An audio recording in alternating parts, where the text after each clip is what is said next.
Assalamualaikum warahmatullahi wabarakatuh. Berjumpa lagi dengan Mimin. Oke, Mimin akan lanjutkan cerita Liontin Giok Naganya. Seperti biasa, yang belum tekan tombol like, bantu dulu dong tekan tombol like-nya, karena tekan tombol like juga itu gratis. Oke, kita lanjutkan saja ceritanya. Bab 131-135. Tidak sampai malam tiba dan kebanyakan orang sedang tidur, Ye Chong menggeliat dan keluar dari mobil. Mobil van yang tidak jauh dari sana masih ada, menandakan para perampok belum mulai beraksi. Naik dan lihatlah, Ye Chong diam-diam menyentuh rumah tempat tinggal gadis muda itu. Begitu dia berjalan ke koridor, dia melihat bahwa pintu besi keluarga itu telah dibuka paksa. Ye Chong berjalan mendekat, membuka pintu dengan tenang, dan menyelinap masuk. Kamarnya gelap gulita, dan suara air mengalir di kamar mandi terdengar. Apakah seseorang sedang mandi? Mengapa Anda tidak menyalakan lampu di kamar mandi? Ye Chong berpikir itu aneh, jadi dia melihat sekeliling dengan mata Dewa Naga, tetapi tidak menemukan siapapun. Dia diam-diam menyentuh pintu kamar mandi dan menemukan bahwa pintu kamar mandi terbuka sedikit. Ye Chong merasa semakin aneh, dan dengan lembut membuka pintu sedikit. Begitu pintu didorong terbuka, Ye Chong tiba-tiba merasakan embusan angin di kepalanya. Sebuah vas jatuh dari pintu, Ye Chong bereaksi dengan cepat, mengulurkan tangannya untuk menangkap vas dengan kuat tanpa mengeluarkan suara. Pada saat ini, sebuah tongkat kayu tiba-tiba jatuh dari samping. Dang, suara garing menghantam kepala Ye Chong. Tidak tahu malu, aku menangkapmu, dan kamu berani mengintip ibuku sedang mandi. Itu adalah suara wanita, dan wanita itu membanting kepala Ye Chong sambil mengutuk. Saat menangkap vas barusan, agar tidak menimbulkan suara, Ye Chong bergerak dengan sangat hati-hati, yang membuat seluruh tubuhnya sedikit kaku. Jadi dia dipukul oleh wanita itu beberapa kali. Untungnya kepalanya relatif keras, kalau tidak darah akan terciprat di tempat sekarang. Oh, jangan pukul aku orang baik, kata Ye Chong buru-buru, sambil mundur untuk menghindari serangan lanjutan wanita itu. Kemudian dia menyentuh dinding dan menyalakan lampu. Ternyata itu kamu, Ye Chong, dan wanita itu berkata serempak. Wanita ini tidak lain adalah Zhu Jiayin. Zhu Jiayin mengenakan handuk mandi, kedua kakinya yang panjang, ramping, dan putih terlihat. Rambutnya masih basah, jelas dia belum sempat menyekanya. Ye Chong menggosok kepalanya, dan berkata dengan marah, kamu gadis kecil tidak punya niat baik. Aku sudah tahu kamu ingin memukulku. Aku tidak. Zhu Jiayin hendak menjelaskan, ketika dia berpikir itu tidak benar. Dia datang ke sini lebih dulu, Ye Chong sedang mengintip dia sedang mandi. HMPH, aku ingin mengalahkanmu sejak lama, bagaimana dengan itu? Zhu Jiayin berkata, siapa yang menyuruhmu mengintipku sedang mandi? Siapa yang mengintipmu sedang mandi? Aku mengejar para penyelundup. Ubah, ada pedagang. Tidak, Fei Fei masih tidur di kamar. Sambil berbicara, dua pedagang keluar dari kamar. Seorang pedagang manusia mengenakan kemeja bermotif bunga, mencekik seorang gadis dengan tangannya, dan memegang belati di tangan lainnya, meletakkannya di leher gadis itu, membuat gerakan mengancam. Jangan bergerak, aku akan membunuhnya jika kamu bergerak. Kata Huasert, pedagang lainnya memiliki kepala botak dan menatap Zhu Jiayin dengan mata menyipit. Gadis ini adalah Fei Fei di mulut Zhu Jiayin, berusia sekitar 17 tahun. Apa yang terjadi? Mengapa ada seorang gadis? Ye Chong tertegun. Hei, aku tidak mengerti, siapa yang akan menjelaskan padaku? Baldit tersenyum, Zhu Jiayin terbatuk pelan, lalu menceritakan apa yang terjadi. Ternyata dia datang ke Beijiang untuk sebuah misi, tetapi dia bertemu dengan para penyelundup yang menculik wanita. Kebetulan Zhu Jiayin menemukan bahwa para penyelundup telah mengincar Fei Fei. Fei Fei adalah pemilik rumah tangga ini, jadi Zhu Jiayin memutuskan untuk memikat para pedagang manusia ke dalam umpan, dan diam-diam berdiskusi dengan Fei Fei, dan tinggal di rumah Fei Fei, menunggu para pedagang itu muncul. Malam ini, saat Fei Fei pergi tidur, Zhu Jiayin sedang mandi. Dua penyelundup membuka paksa pintu rumah Fei Fei. Zhu Jiayin mendengar ketidaknormalan itu, mematikan lampu di kamar mandi, lalu meletakkan mekanisme vas di tepi pintu kamar mandi, dan vas itu akan jatuh begitu pintu dibuka. Kemudian dia bersembunyi di dinding, memegang tongkat kayu di tangannya. Zhu Jiayin menahan napas dan menunggu para penyelundup masuk, tanpa diduga, Ye Chong yang masuk, dan dia dipukuli dengan kejam olehnya. Ye Chong juga tahu apa yang terjadi kemudian. Para pedagang sebenarnya menyelinap ke kamar tidur dan menculik Fei Fei. Kemudian mereka mendengar suara-suara dari kamar mandi, dan barulah mereka menyadari bahwa seseorang masih ada di sana. Jadi mereka membawa Fei Fei keluar dan bertemu dengan Zhu Jiayin dan Ye Chong. Jadi itu yang terjadi, Ye Chong tiba-tiba menyadari. Fei Fei hendak menangis ketakutan di tangan baju berbunga. Kakak, berhenti mengobrol, selamatkan aku segera. Kepala botak itu tersenyum, jangan bergerak, atau aku akan membunuh gadis kecil ini. Meskipun Zhu Jiayin tahu beberapa kungfu, dia terlalu berhati-hati untuk bergerak. Dia memandang Ye Chong dengan tenang, dan bertanya dengan matanya, apa yang harus saya lakukan? Ye Chong tertawa kecil, tepat ketika Zhu Jiayin merasa bahwa senyum Ye Chong jahat. Dia tidak menyangka Ye Chong akan merobek handuk mandinya. Tubuh telanjang terpapar ke udara. Zhu Jiayin buru-buru menutupinya dengan tangannya. Kedua pedagang dengan kemeja berbunga-bunga dan kepala botak itu tertegun. Memanfaatkan kesempatan ini, Ye Chong melangkah maju, merobohkan kemeja bermotif bunga dan kepala botak satu persatu, dan menyelamatkan Fei Fei. Zhu Jiayin buru-buru mengenakan handuk mandi, wajahnya memerah karena marah. Dia menggertakkan giginya dan berteriak pada Ye Chong. Apakah tidak ada cara lain bagimu untuk melepas pakaianku? Ye Chong tersenyum dan berkata, metode ini adalah yang paling efektif. Sebelum saya selesai berbicara, seseorang menendang pintu dan mendobrak masuk. Bahkan ada pedagang manusia ketiga. Pedagang ketiga memiliki wajah bekas luka, dan Tang Men yang disandera. Xiao Chong, bantu aku. Tang Men melihat Ye Chong seolah-olah dia melihat sedotan penyelamat. Jangan bergerak, jika kamu bergerak, aku akan membunuhnya. Belati di tangan Scarface menusuk leher Tang Men. Noda darah muncul di kulitnya yang putih dan lembut. Ada satu lagi, apa yang harus saya lakukan? Zhu Jiayin tidak peduli tentang kemarahan, dan menatap Scarface dengan gugup. Pada saat ini, Fei Fei yang berada di sebelah Ye Chong terus mengedipkan mata pada Ye Chong. Fei Fei memandangi handuk mandi Zhu Jiayin, lalu ke arah Ye Chong. Sebelum Ye Chong mengerti apa yang sedang terjadi, Fei Fei merobek handuk mandi Zhu Jiayin. Zhu Jiayin terkena udara lagi. Zhu Jiayin buru-buru menutupi dirinya. Baru kali ini, Ye Chong juga memandang Zhu Jiayin dengan tercengang. Oh, kenapa kamu tidak pergi? Fei Fei mencubit Ye Chong. Ternyata dia ingin mengulangi trik lama, dan sementara Scarface menatap kosong, Ye Chong bisa bergegas maju dan membunuh Scarface. Pada akhirnya, Ye Chong tidak menyangka akan tercengang. Ye Chong menggaruk kepalanya dan tersenyum malu. Hei, aku tidak menyadarinya. Zhu Jiayin mengenakan benang hitam di rambutnya dan meletakkan handuk di tubuhnya. Fei Fei, bisakah kamu belajar sesuatu yang lebih baik? Fei Fei menjulurkan lidah kecilnya. Scarface tidak menyangka dia akan sangat beruntung hari ini. Dia menatap Zhu Jiayin dengan saksama, dan kemudian mengarahkan pisau ke arah Ye Chong. Nak, aku memberitahumu untuk tidak bermain trik, atau kalian semua akan mati. Sebelum dia selesai berbicara, dia melihat sebuah tombol terbang. Di tangan Ye Chong, dia keluar, pukul Scarface, dan langsung membuat Scarface pingsan. Ternyata saat Fei Fei baru saja mencubitnya, dia mengambil kesempatan untuk merobek kancing dari piyama Fei Fei. Wow, Paman, kamu luar biasa. Fei Fei bertepuk tangan dan bertepuk tangan. Ye Chong memiliki garis-garis hitam di seluruh kepalanya. Apakah saya setua itu? Bagaimana saya menjadi seorang paman? Zhu Jiayin mendengus. Dia bukan hanya seorang paman, tetapi juga seorang paman yang malang. Saya menyarankan Anda untuk menjauh darinya. Ye Chong berjalan ke dinasti Tang. Di samping Men, Sister Men, apakah kamu baik-baik saja? Tang Men menggelengkan kepalanya. Xiao Chong, terima kasih untukmu. Bagaimana dengan yang lain? Tanya Ye Chong. Dia tahu bahwa selain Tang Men, banyak wanita di desa sekitarnya telah diculik. Diambil oleh Qin Guizhong, kata Tang Men. Qin Guizhong. Apakah ini bajingan itu? Ye Chong sangat terkejut. Iya. Dia dalangnya, dia mengambil beberapa pedagang dan menculik sekitar 20 orang. Kecuali saya, sepertinya mereka semua dikirim ke satu tempat. Kata Tang Men, kemana perginya? Tanya Ye Chong. Tang Men menggelengkan kepalanya, lalu mengapa dia tidak mengirimmu ke sana? Zhu Jiayin juga datang. Tang Men mengenang, saya samar-samar mendengar bahwa mereka akan memberikan saya kepada seorang lelaki tua. Sungguh cabul, Zhu Jiayin mengutuk, apa yang harus kita lakukan sekarang? Bagaimana kita bisa menyelamatkan orang lain? Taruh sedikit ki di pelipisnya, Scarface langsung terbangun, dan sebelum dia bisa melawan, mata Ye Chong berubah menjadi ungu. Katakan padaku, kemana kamu mengirim semua orang? Longping Street, nomor 95, Scarface tidak tahu mengapa dia menjawab begitu sederhana.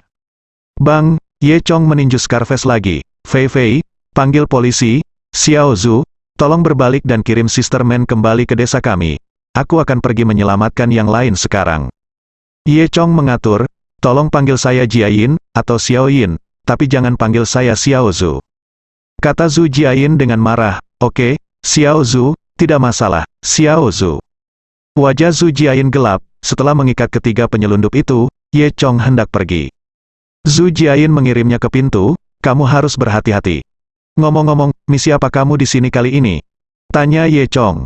Zhu Jiayin mengulurkan satu jari dan meletakkannya di bibirnya. Ini rahasia, kamu tidak bisa mengatakannya. Ye Chong tersenyum dan tidak bertanya lagi, tetapi melihat handuk mandi Zhu Jiayin. Zhu Jiayin sudah memiliki bayangan di hatinya tentang menarik handuk mandi, jadi dia dengan cepat menutupi handuk mandi dengan tangannya. Apa yang kamu lakukan? Sepertinya kamu menggunakan botol hijau kecilku. Ye Chong tertawa. Terakhir kali, Zhu Jiayin diminta untuk membantu mencari tahu lokasi Tang Chun. Kemudian, untuk berterima kasih kepada Zhu Jiayin, dia meminta Tang Chun untuk mengirimkan 2 botol hijau kecil kepada Zhu Jiayin. Setelah menggunakan Zhu Jiayin, efeknya luar biasa, dan dia telah berubah dari bandara menjadi D. Keluar, Zhu Jiayin mengutuk dengan wajah cantik yang memerah. Ye Chong mengikuti navigasi dan sampai di nomor 95 Longping Street. Ini adalah halaman terpisah yang terpencil, dan ada villa 2 lantai di halaman. Ye Chong memanjat tembok dan masuk tanpa suara. Di aula villa, beberapa pria sedang minum. Duduk di kursi depan adalah seorang pria besar dengan rompi hijau dengan janggut lebat. Di sebelah pria besar itu adalah Ma Hong dan Du Biying. Qin Guizhong sedang duduk di sebelah Ma Hong. Kakak Chai, kali ini benar-benar berkat kamu, misi kami selesai dengan sangat lancar. Ma Hong mengambil segelas anggur. Kakak Chai, aku menawarimu bersulang. Kakak Chai mendentingkan gelas itu dengan malas bersama Ma Hong, lalu meminumnya. Ada apa? Saya berspesialisasi dalam menjual wanita. Orang-orang memanggil saya korek api tua yang menjual wanita. Kok tua ini adalah pemimpin para pedagang, berlarian ke seluruh negeri untuk melakukan kejahatan, mencari wanita yang tinggal di pedesaan atau tinggal sendiri. Mereka menangkap para wanita muda ini dan menjualnya ke tempat-tempat yang lebih terpencil sebagai menantu perempuan. Bisa dibayangkan nasib para wanita ini. Old Match baru-baru ini memimpin geng tersebut ke sekitar Beijiang. Du Biying tidak tahu cara apa yang dia gunakan untuk menghubungi Old Match. Begitu Old Match mendengar ada bisnis, dia pergi ke desa Xiaoye dan mengikat seorang wanita tanpa mengucapkan sepatah kata pun. Hei, ini berkat orang tua ini. Jika tidak, desa pegunungan kecil yang rusak akan sangat sulit ditemukan. Old Match mengangguk ke Qin Guizhong. Qin Guizhong diliputi sanjungan, dan mengangkat tangannya dari meja dengan canggung, dan meletakkannya di pahanya. Namun, para wanita di desamu sangat baik, kulit mereka putih dan halus, dan tubuh mereka juga terbalik. Itu membuat hatiku tergelitik. Old Match menyesap anggur dan melanjutkan, jika kamu tidak memberi aku punya banyak uang. Gadis itu aku ingin menyimpannya untuk diriku sendiri. Hei, jika kakak Chai menyukainya, bagaimana kalau kita pergi ke desa Xiaoye untuk menangkapnya dan menikmatinya besok? Ma Hong tersenyum patuh. Haha, baiklah, aku benar-benar memiliki niat itu. Old Match tertawa dan berkata, aku masih ingin mencicipi selera wanita di desa Xiaoye.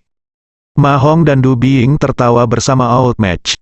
Bang, pintu villa tiba-tiba ditendang, dan Ye Chong masuk dari luar. Kamu tidak bisa merasakan selera wanita di desa Xiaoye, tapi aku bisa membiarkanmu merasakan selera pria di desa Xiaoye. Ye Chong tertawa. Siapa? Old Match menatap Ye Chong dengan hati-hati. Cao Ku, bagaimana dewa wabah ini datang ke sini? Melihat Ye Chong, Du Biying sangat ketakutan hingga kakinya gemetar. Ma Hong dan Qin Guizhong tidak jauh lebih baik, mereka semua bersemangat. Kakak Chai, ini adalah kepala desa dari desa Xiaoye. Kata Ma Hong, brengsek, lihat penampilanmu yang tidak berharga. Seorang kepala desa menakutimu seperti ini. Omel Old Match, kakak Chai, anak ini tahu seni bela diri. Kata Du Biying, seni bela diri, saya bisa melakukannya. Ma Hong sangat gembira, kakak Chai, kamu juga tahu seni bela diri. Old Match berdiri dengan bangga, saya telah berlatih 72 kakitan teratai saat itu, jadi saya harus memberitahu Anda tentang itu. Setelah selesai berbicara, dia berjalan ke arah Ye Chong. Wah, bagus bagimu untuk menemukan tempat ini, tetapi juga dianggap sial untukmu, karena aku akan menghapusmu hari ini, Ye Chong. Berkata dengan tidak sabar, berhentilah bicara omong kosong, cepatlah.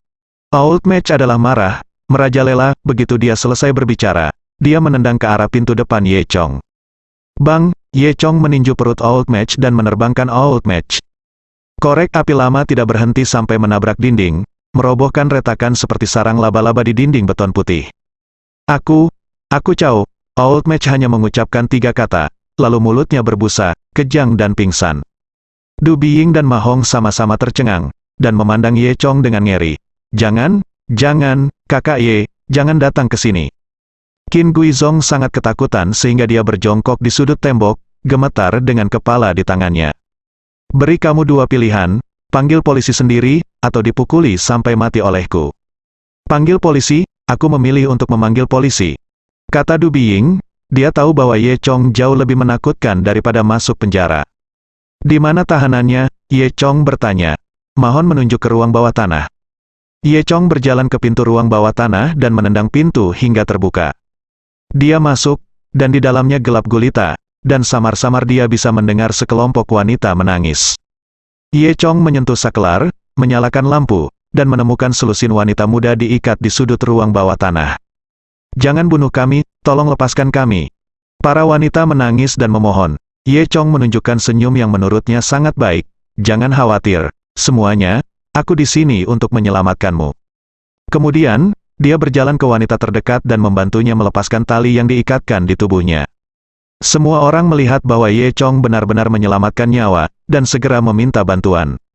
Bantu aku melepaskannya, aku di sini. Tolong selamatkan aku. Ye Chong menyelamatkan semua orang satu persatu. Semua orang mengepung Ye Chong, berterima kasih kepada Ye Chong di semua tempat. Terima kasih, anakku baru berumur 1 bulan, bagaimana dia bisa hidup tanpaku? Itu benar, nona tuaku masih menungguku pulang dan merawatnya. Ye Chong mengangguk, berpikir bahwa para pedagang manusia ini benar-benar penuh kebencian.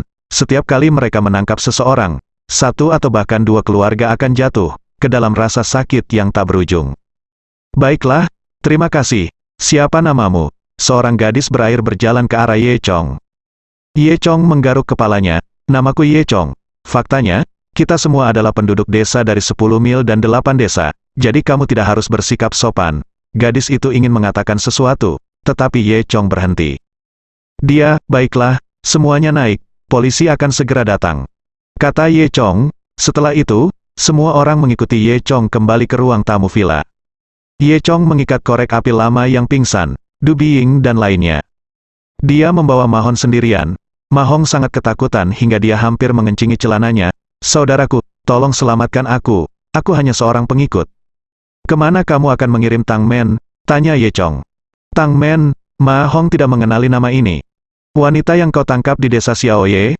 Oh, itu dia. Tuan Jiang Huan secara pribadi memintanya. Jadi apa gunanya? Kata Ma Hong. Siapa Jiang Huan? Tampaknya tamu yang diundang oleh Tuan Muda Bai. Anda membunuh muridnya. Ye Chong memikirkan Chen Xiong, dan berkata sambil tersenyum, ternyata itu adalah pemburu mayat. Ketika dia membunuh Chen Xiong, untuk menghindari kecurigaan yang tidak perlu, Chen Xiong sengaja dilempar ke langit, lalu jatuh hingga tewas, mengakibatkan kematian supernatural. Metode ini dapat menakuti orang biasa, tetapi pemburu mayat seperti Jiang Huan seharusnya melihat metode Ye Chong. Untuk apa dia menginginkan Tang Men? Ye Chong bertanya lagi. Dia berkata bahwa wanita di desa Xiaoye itu baik.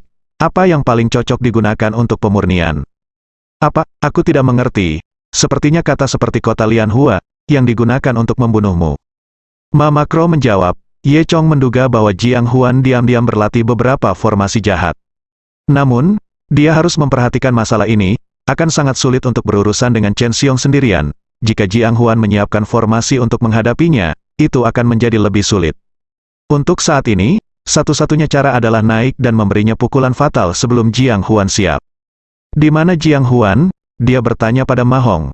Ma Hong menggelengkan kepalanya. Saya tidak tahu. Biarkan kami mengirim wanita itu ke kuil Lai Ruo di pinggiran timur besok malam. Ye Chong mencibir. Dia sudah mendapatkan semua informasi yang dia inginkan. Yah, ini cukup cepat.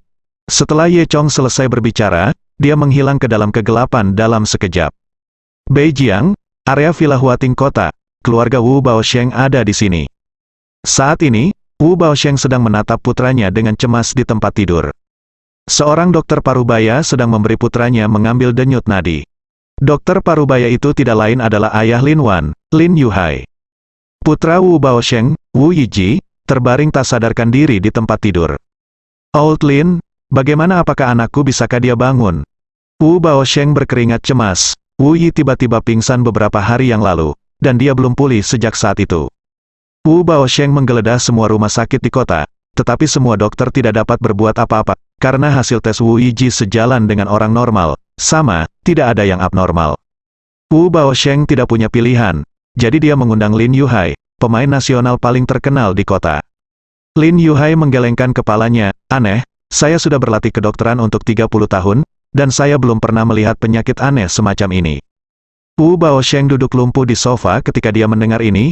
Hei, sungguh berantakan, putraku sangat baik, bahkan dibandingkan dengan bintang pria populer itu, dia hanya sedikit lebih buruk. Apakah dia ingin berbaring di tempat tidur sepanjang waktu hidup? Tuhan benar-benar cemburu pada bakat Wu tua.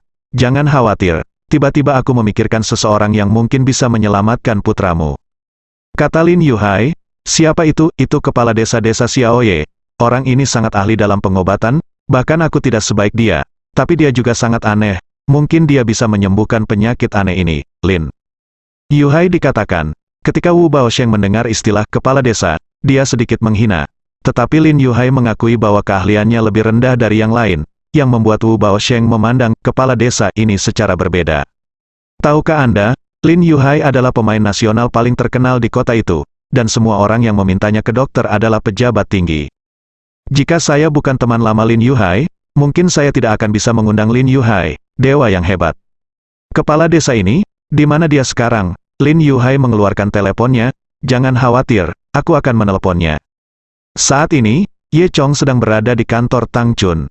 Karena Ye Chong berencana pergi ke kuil Lai Ruo untuk membunuh Jiang Huan malam ini, jadi dia tidak kembali ke desa tadi malam. Dia bosan di kota Beijiang.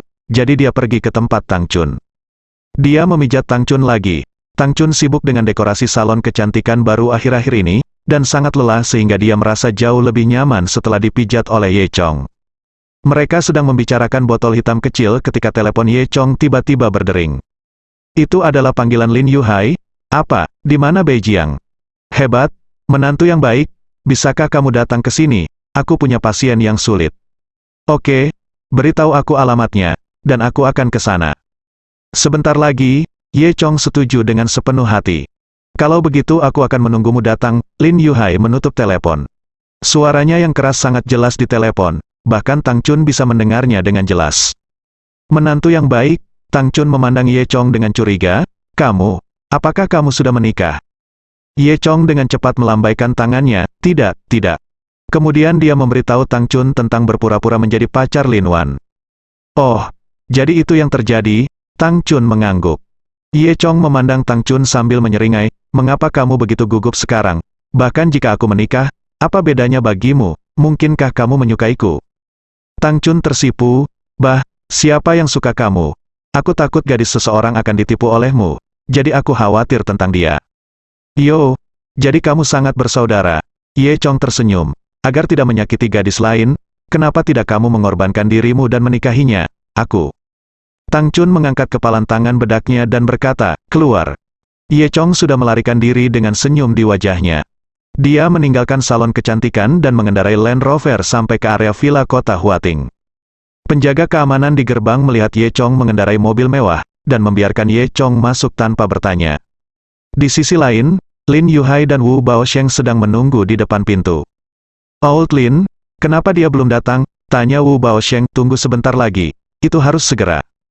Saat ini, telepon Wu Baosheng berdering. Dia mengambil telepon dan mengobrol beberapa kata, lalu menutup telepon. Old Lin, istriku telah bergegas kembali dari luar negeri dan ada di depan pintu. Aku akan menjemputnya sekarang. Kata Wu Baosheng. Lin Yuhai mengangguk. Kamu pergi, aku akan menunggu di sini. Lin tua, tolong. Wu Baosheng berlari ke pintu villa dengan kakinya yang sakit setelah berbicara. Begitu Wu Baosheng pergi, mobil Ye Chong berhenti di depan Lin Yuhai. Ye Chong keluar dari mobil dan menyapa Lin Yuhai. Oh, menantu yang baik, kamu di sini. Lin Yuhai tertawa keras, memegang bahu Ye Chong dengan kedua tangan. Di mana tempat ini? Ini dari teman lamaku. Putranya mengidap penyakit aneh dan tidak bisa bangun setelah pingsan. Aku benar-benar tidak bisa menahannya. Jadi aku memintamu untuk melihatnya. Setelah itu, keduanya Memasuki kamar, Ye Chong datang ke samping tempat tidur Wu Yiji untuk memeriksa. Mata Dewa Naganya menemukan bahwa ada gumpalan darah seukuran debu di otak Wu Yiji, yang kebetulan menekan saraf. Ini menyebabkan Wu Yiji tidak sadarkan diri, tetapi tidak mempengaruhi fungsi fisiologis lainnya, dan bahkan rumah sakit tidak dapat mengetahuinya. Bagaimana? Lin Yuhai bertanya. Mudah untuk mengatakannya, temukan beberapa jarum perak untukku, dan dia bisa bangun dalam 10 menit. Kata Ye Chong, itu bagus. Lin Yuhai sangat gembira. Saat berbicara, Wu Baosheng dan istrinya Zheng Sueqin berlari masuk. Oh, anakku, ada apa denganmu? Ibu sudah kembali. Zheng Sueqin menangis sambil menggendong Wu Yiji begitu dia memasuki ruangan. Dia sedang mendiskusikan bisnis di luar negeri baru-baru ini, dan ketika dia mendengar putranya tidak sadarkan diri, dia bergegas kembali dari luar negeri. Saudaraku, jangan khawatir, menantu laki-lakiku mengatakan bahwa ada cara untuk menyembuhkan putramu. Lin Yuhai terhibur. Saat itulah Zheng Sueqin bangkit dari tubuh Wu Yiji, dan menyeka eyelinernya yang menangis, menantumu. Wu Baosheng baru menemukan Ye Chong, dan menatapnya dengan heran, itu kamu. Ye Chong juga mengerutkan kening, dia tidak menyangka keluarga Wu Baosheng ada di sini. Kamu saling kenal? Lin Yuhai jelas tidak tahu. Hehe, terakhir kali aku pergi ke kantor pusat Wu, Tuan Wu sangat bangga dan mengusirku. Kata Ye Chong dingin, Wu Baosheng, kamu bajingan selalu memandang rendah orang sejak kamu masih kecil. Apakah kamu memandang rendah Ye Chong karena dia berasal dari pedesaan? Tanya Lin Yuhai. Wajah tua Wu Baosheng memerah, dia menundukkan kepalanya dan menolak berbicara.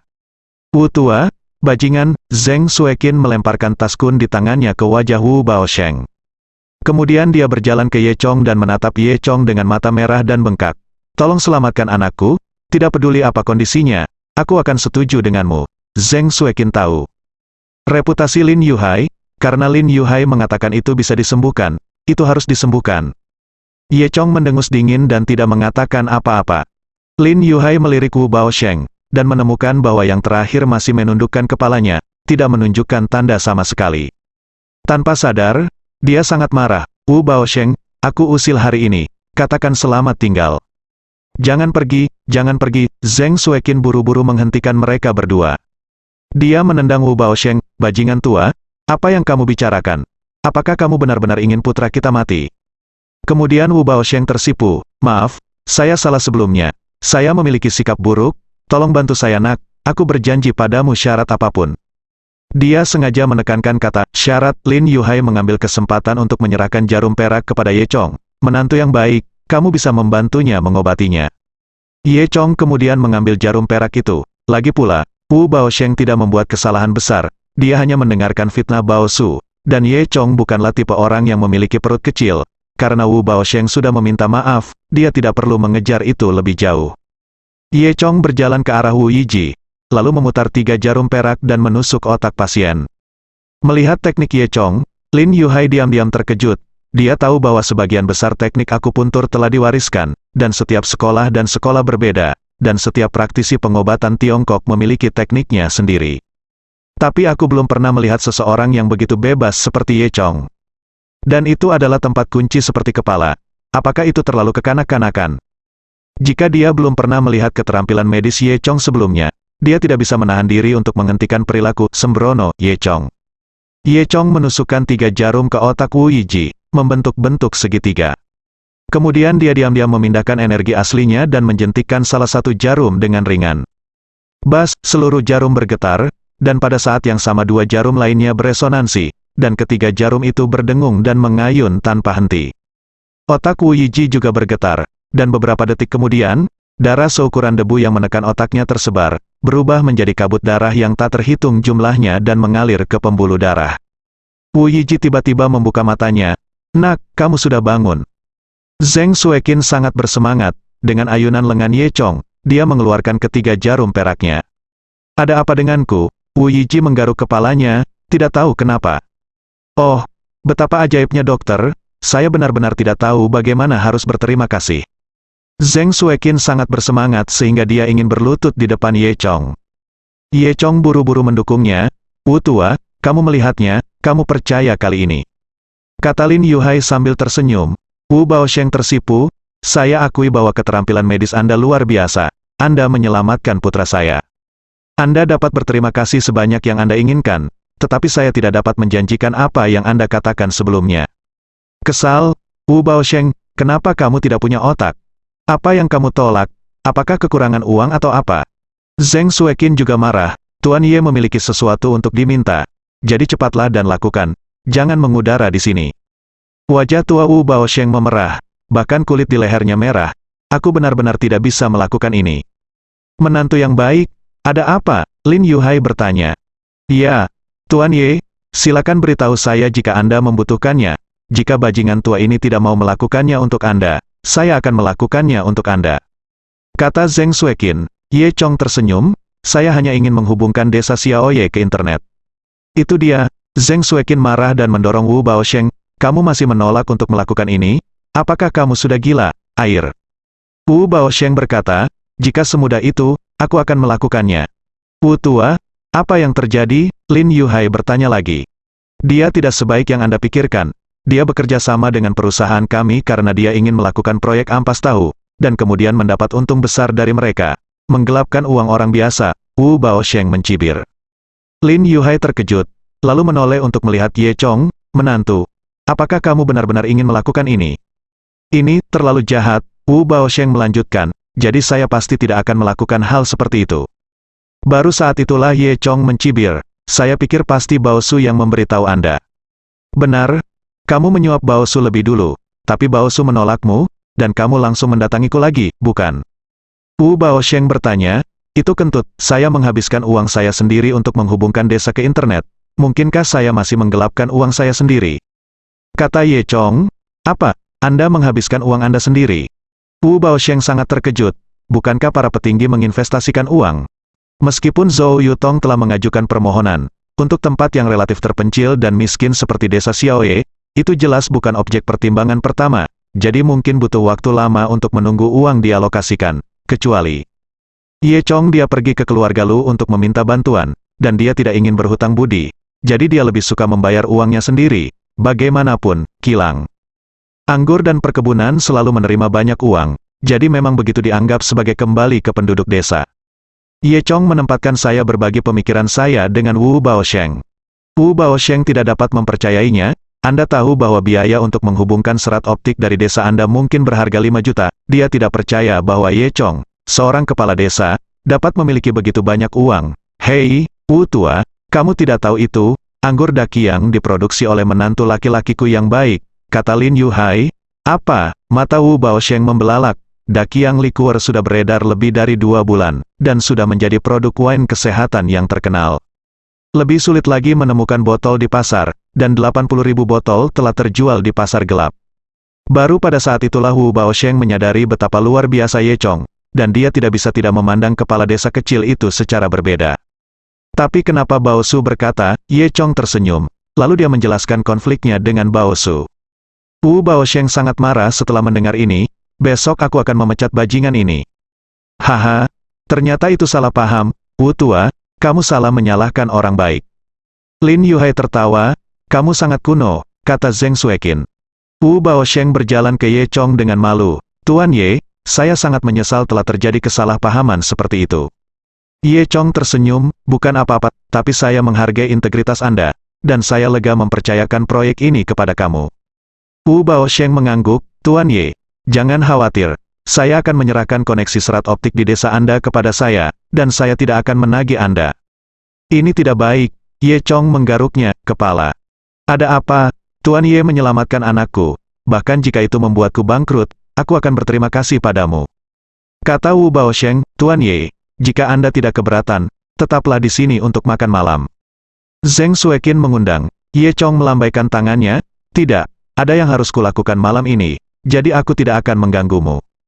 Beijiang, terminal bus, ini adalah stasiun hub penting bagi Beijiang untuk keluar dan masuk kota, jadi peron stasiunnya sangat besar. Meskipun ada banyak jalur yang melewati sini, jaraknya sangat pendek. Tapi masih banyak orang yang menunggu di peron. Di tengah keramaian, ada 2 orang berpakaian biksu, keduanya mengenakan pakaian biksu berwarna biru muda. Biksu yang lebih tua berusia 30-an dan mengalami obesitas. Yang lebih muda tampak berusia sekitar 10 tahun, dengan wajah imut dan gemuk. Tuan, Ada begitu banyak orang, biksu kecil itu mengeluh. Biksu gendut itu terkekeh dan menyipitkan matanya seperti seorang Buddha Maitreya. Apakah ada banyak orang? Bukankah ada 2 orang? 2 orang, biksu kecil itu melihat sekeliling, dan setidaknya ada 40 atau 50 orang di sekitar bar. Hanya ada 2 orang, satu bernama Li dan yang lainnya bernama Li. Biksu gendut itu berkata dengan bingung, semua orang di dunia ini sibuk dengan ketenaran dan kekayaan, mengerti? Biksu kecil itu mengangguk setengah mengerti, ya. Bicaralah, bas nomor 57 telah tiba. Biksu gendut itu menggandeng tangan biksu muda itu dan berkata, ayo pergi, bas ini pergi ke Dandari Kuil Lairuo, bas. Melaju selama 1 jam dan tiba di stasiun Lairuosi di pinggiran timur Beijing. Kedua biksu itu keluar dari mobil. Kuil Lairuo adalah kuil kuno. Konon memiliki sejarah hampir 70 atau 80 tahun. Namun konon kuil tersebut dihantui oleh hantu, dan lambat laun ditinggalkan. Bahkan tanda berhenti di stasiun bus hanya tersisa setengahnya, dengan kata, Ruosi, tertulis samar di atasnya. 2 biksu memasuki kuil Lairuo. Tuan, saya dengar ada hantu di sini. Biksu kecil itu sedikit ketakutan. Hei, kita di sini untuk menangkap hantu malam ini. Biksu gendut itu tertawa. Setelah berbicara, dia menemukan tumpukan jerami yang bersih dan duduk bersila untuk bermeditasi. Setelah beberapa saat, sepertinya ada kebisingan di luar. Tuan, ada orang jahat di luar. Biksu kecil itu bergegas masuk dan berkata. Hah, biksu gendut itu membuka matanya. Berapa banyak orang? 2, biksu kecil itu mengulurkan 2 jari kelingkingnya yang gemuk. Biksu gendut itu menutup matanya lagi. Hanya 2 orang. Apa yang kamu takutkan? Dalam 10 detik, lebih dari 40 pria besar menyerbu masuk dan mengepung biksu gendut itu. Si Fang, bukankah kamu mengatakan hanya ada 2 orang? Biksu kecil itu mengangguk. Ada 2 orang, yang satu bernama Li dan yang lainnya bernama Li. Biksu gendut itu memiliki garis-garis hitam di rambutnya. Sebelum biksu gendut itu dapat berbicara lagi, seorang lelaki besar di kepala berteriak, dari mana biksu liar itu? Istirahatlah di sini selama 1 malam, keluar, tempat ini diambil alih oleh keluarga bayi malam ini, jika kamu tidak ingin mati, keluarlah. Pria besar itu berteriak, biksu gendut itu mengangguk patuh, menarik biksu kecil itu dan berjalan keluar. Ketika dia berjalan ke pintu, dia melihat sebuah BMW hitam diparkir tidak jauh dari situ, dan ada Yinki samar yang memancar darinya. Hei, sepertinya ini ada di sini, biksu gendut itu menunjukkan senyuman yang tak terlihat. Begitu kedua biksu gendut itu pergi, seorang lelaki tua keluar dari mobil, tidak lain adalah Jiang Huan, si pengemudi mayat. Tuan Jiang, tempat ini telah dibersihkan, pria terkemuka itu berjalan dengan hormat. Jiang Huan mengangguk, bawa perlengkapanku, dan atur orang-orangmu untuk menyergap di hutan terdekat, dan tak seorang pun akan diizinkan untuk mendekat, ya. Kata pemimpin itu, Jiang Huan menunjukkan senyum dingin malam ini, selama wanita dari desa Xiaoye dikirim, 9 hantu melangkah pada formasi teratai akan siap. Ketika saatnya tiba, hal pertama yang harus dilakukan adalah membunuh kepala desa. Bukan untuk membalaskan dendam Chen Xiong, tapi untuk mengubah kepala desa menjadi zombie. Saat itu, dia akan bisa memiliki zombie dengan kekuatan bertarung super. Malam itu, bulan naik ke langit, dan di sekitar kuil Lairuo gelap dan sunyi. Zhu Jiayin muncul di sini dengan tenang, dan dalam beberapa menit, dia telah membunuh orang kuat terakhir yang menyergap di luar. Di sampingnya ada 2 biksu. Saudaraku, apakah kamu yakin itu ada di sini? Zhu Jiayin bertanya. Itu benar, aku melihat monster tua itu dengan mataku sendiri. Kata biksu gendut itu sambil tersenyum. Saya selalu merasa bahwa masalah ini harus diserahkan ke saluran kedua. Agak berisiko bagi kami untuk melakukannya dengan saluran ketiga. Kata Zhu Jiayin, biksu gendut itu mencibir. Saudari muda, mengapa Anda ingin merusak prestise Anda dengan aspirasi orang lain? Saya dapat berurusan dengannya cukup untuk seorang pemburu mayat kecil. Kalau begitu kakak senior, itu sepenuhnya tergantung pada Anda. Zhu Jiayin mengangguk. Biksu gendut itu menarik biksu kecil itu. Si Fang, tolong ikuti aku sebentar. Kemudian, ketiganya masuk ke kuil Lairuo. Di dalam kuil kuno, Jiang Huan sedang duduk di tengah halaman. Dia memejamkan mata dan mempertahankan postur ini selama 1 sore. Datang, dia mendengar suara dan membuka matanya tiba-tiba. Saya pikir Ma Hong yang membawa para wanita dari desa Xiaoye, tetapi tanpa diduga itu adalah 2 biksu dan seorang wanita yang masuk. Biksu itu juga melakukan bisnis semacam ini. Jiang Huan mencibir. Wanita ini dari desa Xiaoye, dia tertangkap untuk berlatih formasi untukku. Aku di sini untuk menangkapmu, hanya olehmu. Jiang Huan mencibir. Biksu gendut itu mengatupkan kedua tangannya, melafalkan nama Buddha. Dan kemudian berkata dengan benar, apakah Anda akan menangkap saya? Di sisi lain, Ye Chong mengendarai Land Rover dan baru saja tiba di kuil Lai Ruo. Dari kejauhan, gerbang kuil Lai Ruo terbuka, dan terdengar suara pertempuran di dalamnya. Ye Chong bergegas dan menemukan seorang biksu berkelahi dengan seorang lelaki tua di halaman kuil. Ada juga seorang wanita cantik di sampingnya, memimpin seorang anak remaja untuk menonton pertempuran. Zhu Jiayin, Ye Chong sangat terkejut. Kamu Chong? Zhu Jiayin juga terkejut saat melihat Ye Chong. Mengapa kamu datang ke sini? Aku di sini untuk membunuh seseorang. Ye Chong mengatakannya dengan sangat santai, dan dia tersenyum, bagaimana denganmu? Aku sedang dalam misi. Dia menunjuk ke arah Nu Jiang Huan dengan mulutnya. Karena Ye Chong melihatnya, tidak perlu khawatir untuk menyimpannya, rahasia, ayo tangkap pengusir mayat ini. Jadi ini tugas Zhu Jiayin, nyatanya, sejak Jiang Huan dan muridnya pertama kali datang ke Beijing, mereka menjadi sasaran organisasi Zhu Jiayin. Belakangan, guru dan murid Jiang Huan membunuh orang sesuka hati di Beijing, dan organisasi tersebut mengirim Zhu Jiayin dan biksu gendut untuk menangkap Jiang Huan. Apakah dia Jiang Huan? Ye Chong bertanya. Zhu Jiayin mengangguk, dan segera memikirkan sesuatu, kamu di sini bukan untuk membunuhnya, kan? Ye Chong tidak menyangkalnya. Dia tahu latar belakang Zhu Jiayin, dan tidak masalah jika dia mengatakan yang sebenarnya, depan Zhu Jiayin. Saat berbicara, saya melihat biksu gendut itu mundur dengan mantap. Hantu yang dilepaskan oleh Jiang Huan membuatnya sedikit kewalahan. Biksu gendut itu mengeluarkan guanyin yang disucikan untuk sementara waktu, dan seutas relik penuh rune untuk sementara waktu. Jika harta ini dibuang, mereka semua akan mati bersama para hantu.